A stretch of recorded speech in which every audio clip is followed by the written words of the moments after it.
In an historic action today, a divided U.S. House of Representatives set the course for an up or down vote on the impeachment of the president.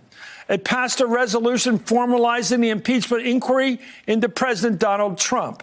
It marks the third time we know that the members of the House have taken such a consequential step, and it brings the proceedings into a new public phase. 231 Democrats and 1 independent stood united behind Speaker Nancy Pelosi as she affirmed to the American public that they and anyone willing to join them would defend the Constitution. What is at stake in all of this is nothing less than our democracy. At times I found each and every one of us in this room and in our country to pay attention to how we protect and defend the Constitution of the United States. The vote today comes as new evidence of a quid pro quo has emerged. Another key witness has now affirmed that military support to Ukraine was conditioned on the investigations that Trump was seeking from that country to kneecap his political opponents. Tim Morrison, a top advisor on the President's National Security Council, testified today under subpoena in the ongoing inquiry, a deposition that comes just a day after he expressed his intent to resign from the administration. NBC News reports that according to 2 people familiar with his testimony today, Morrison told Congress that the substance of Ambassador Bill Taylor's stunning opening statement last week was accurate. As the Washington Post was first to report, Morrison testified that he alerted Taylor to a push by Trump and his deputies to withhold both security aid and a White House visit for the Ukrainian president until Ukraine agreed to investigate the Bidens, among other things. And that would make Morrison the 3rd witness to affirm the deliverables of a quid pro quo, military aid in exchange for political dirt. It's the latest in an avalanche of new evidence to emerge from the inquiry, and none of it is good for President Trump. Joining me right now is U.S. Congressman Denny Heck of Washington State, a member of the House Intelligence Committee.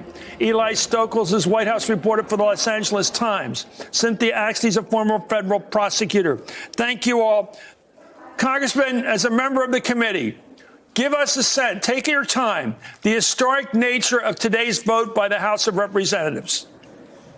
Well, Chris, look, let's put this in perspective. We already had the president's confession, as it were, in the memorandum of the call, and Mick Mulvaney, his acting chief of staff, having signed that confession in his own press conference, and the text exchanges. And now we have had 1, 2, 3 witnesses or more fully corroborate one another in that this deed was done. The president attempted to coerce Ukraine into helping him against a domestic political rival, and he explicitly threatened to withhold aid unless that was delivered. But Chris, for God's sakes, can we please step back and put this in perspective? And we haven't yet. Why this is all so important.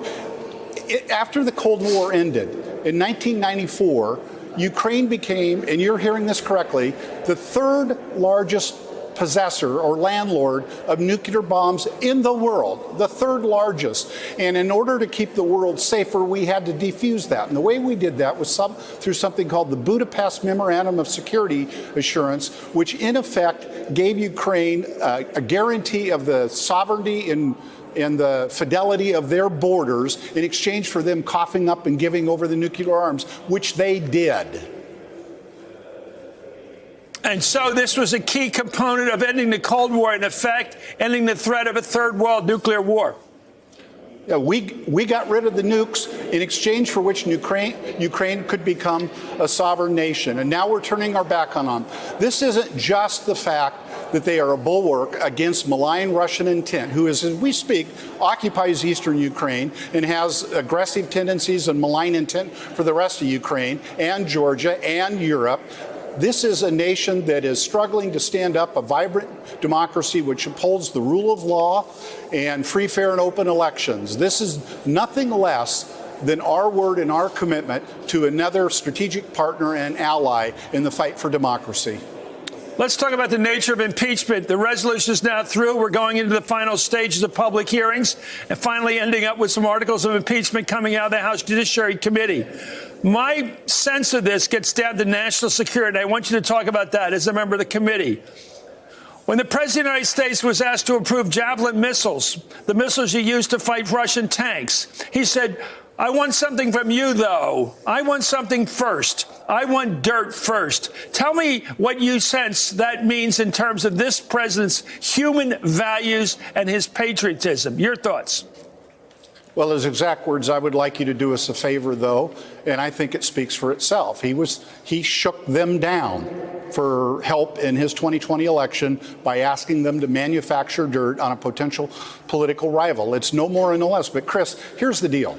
As we now transition to the more public phase of this, as we begin to transition away from the investigation phase, I suspect the Republicans are going to have a much more difficult time because heretofore they've been objecting to everything on the grounds of process. They had demanded and called for exactly what we did today, which they then all voted against.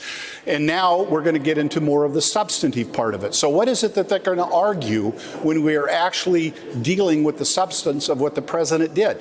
Any objective evaluation of the evidence to date suggests he did exactly that, shake down Ukraine and threaten to withhold military assistance to a vulnerable strategic partner. And then what are they going to argue? We don't like that this is out in the open. We don't like that we get to call witnesses. We don't like that we get to cross-examine. I think they're going to have a pretty tough time with this. Cynthia, I want to ask you about a trial here because this is basically the grand jury part of the trial. Right. We're putting together evidence that's done in the back room, like in a grand jury. We're going to have public testimony to back that up, to dramatize it for the American jury, if you will. At what point do you say diminishing returns? We've got now 3 top witnesses, all saying the same thing. There was a quid pro quo here. They saw it coming. They saw it happening. They've seen it in the rear view mirror. What point do you say to the judge or you say to yourself, we've got the case, let's take it to the jury? Well, what you don't do is wait until you can get Bolton or wait until you're going to get these guys that are having a hearing in December. It's really time to start to think about that. After all, today was important because this Morrison guy can confirm there was this quid pro quo. But before we get carried away about it, remember, he wasn't there until July 15th. The key witnesses, the entire arc of this conspiracy was way before he got there. Giuliani was his mishegas to get rid of this ambassador. They had this meeting, which Sondland has been lying about. Right. And now they have all these where they have not just 3, they have the transcript, they have Mulvaney, they have Giuliani's statements waving his phone around saying everything he did was for the State Department. They have Taylor. They have Vindman, and then they have all these tangential people who do other things in addition to Morrison. They have the bulk of what they need, and it's time to go forward. Hey there, I'm Chris Hayes from MSNBC. Thanks for watching MSNBC on YouTube. If you want to keep up to date with the videos we're putting out, you can click subscribe just below me or click over on this list to see lots of other great videos.